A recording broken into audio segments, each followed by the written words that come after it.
Bonjour, aujourd'hui j'aimerais vous parler d'avenir. Alors c'est un sujet un peu épineux parce que, quoi qu'on en pense, il n'est pas tellement lié au concept de temps. Euh, on a notre passé dont on sait qu'il est révolu, même si beaucoup de traces de ce passé subsistent dans notre mémoire, dans notre mental, et va teinter nos croyances, nos comportements.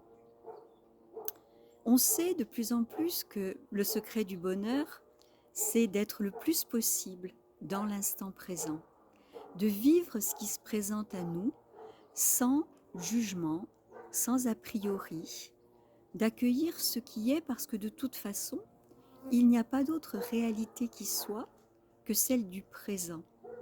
Et si possible, éviter de coller à ce présent une étiquette bon, mauvais, agréable, désagréable.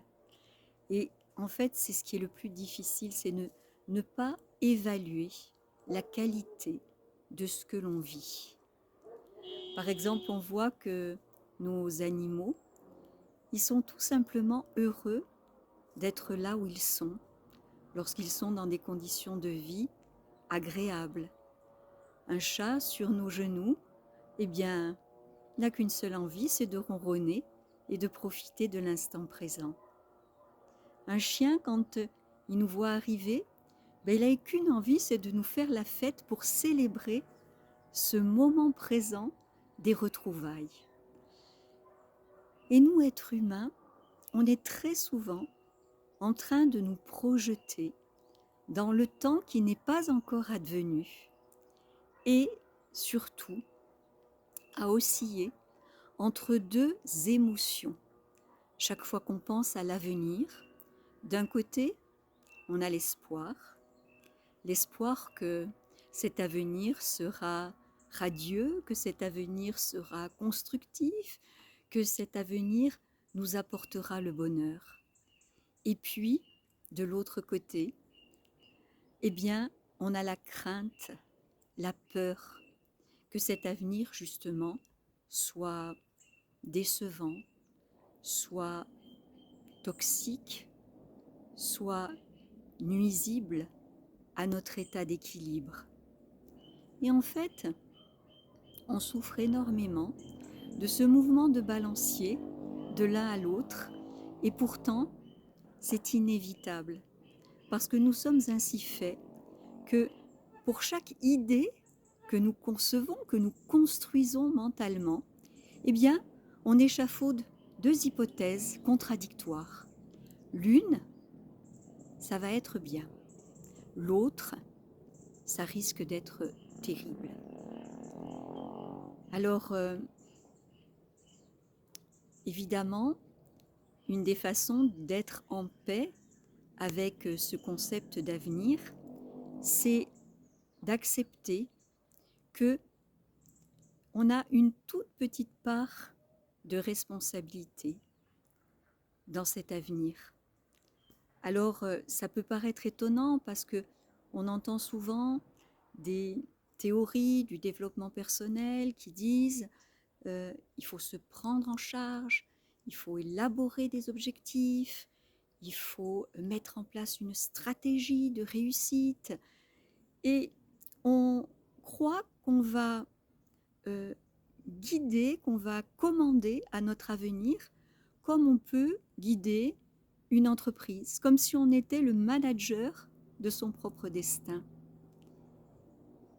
Et c'est une idée qui est totalement fausse et en plus qui est extrêmement stressante parce que manifestement on se rend bien compte qu'on n'a pas toutes les cartes en main pour décider de ce qui va se passer.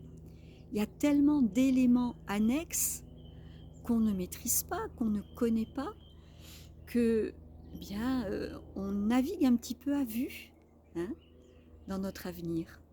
Et puis, c'est une théorie qui est extrêmement culpabilisante, parce que lorsqu'on vit des situations difficiles, on va tout de suite étiqueter comme des situations d'échec, eh bien, on va s'auto-flageller, se rendre responsable.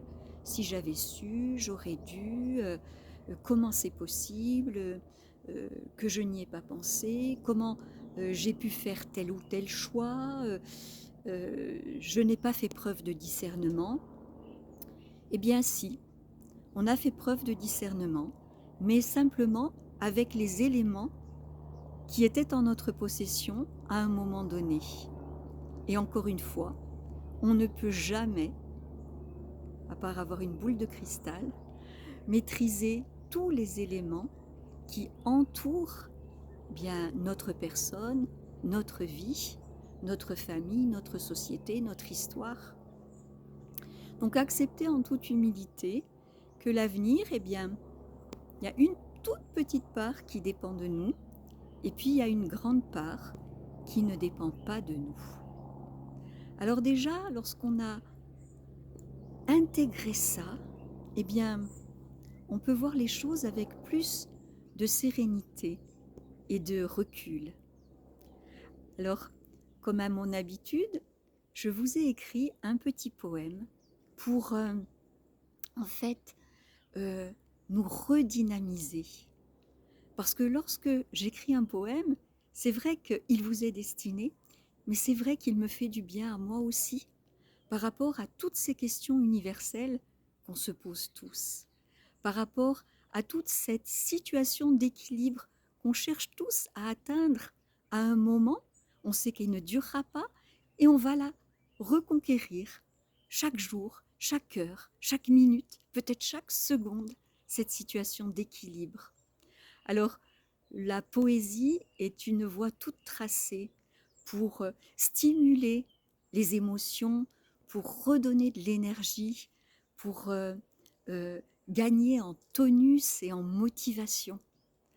Donc, si vous le voulez bien, je vous invite à fermer les yeux ou garder les yeux ouverts en fixant quelque chose qui vous apporte de la quiétude. Peut-être regarder dans le vague, peut-être fixer un point qui va peu à peu se dissiper au fur et à mesure que vous entendrez mes paroles.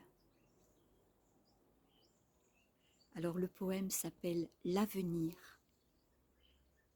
Regarde au loin, l'avenir brille, une myriade de points à l'horizon scintille. Écoute, au fond, l'avenir chante. La symphonie du don de soi t'enchante. Comme ils sont attirants, ces îlots de futur, projection de présent sur un écran d'azur. Pourtant est sinueux le chemin le plus droit, cet élan laborieux qui va de soi à soi. Quand Nietzsche te rappelle, deviens ce que tu es, tes démons t'interpellent, deviens ce que tu es. Alors, lis en toi-même la seule carte qui vaille, nourris-toi de poèmes pour gagner la bataille. Ne pas t'ériger contre, toujours t'engager pour. Au hasard des rencontres, parier sur l'amour.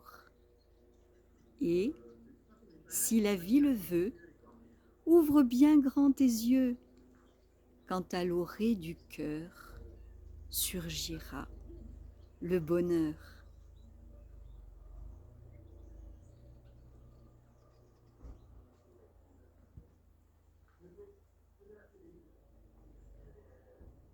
Voilà, je laisse résonner ce dernier mot de bonheur pour qu'il se diffuse partout dans votre corps, partout dans votre esprit, dans votre conscience,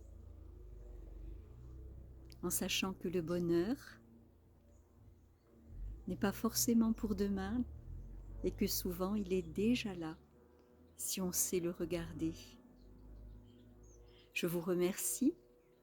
Je vous invite à retrouver mes autres vidéos sur ma chaîne YouTube et à me laisser des petits commentaires si ces vidéos vous inspirent. Je vous dis bonne journée et à bientôt.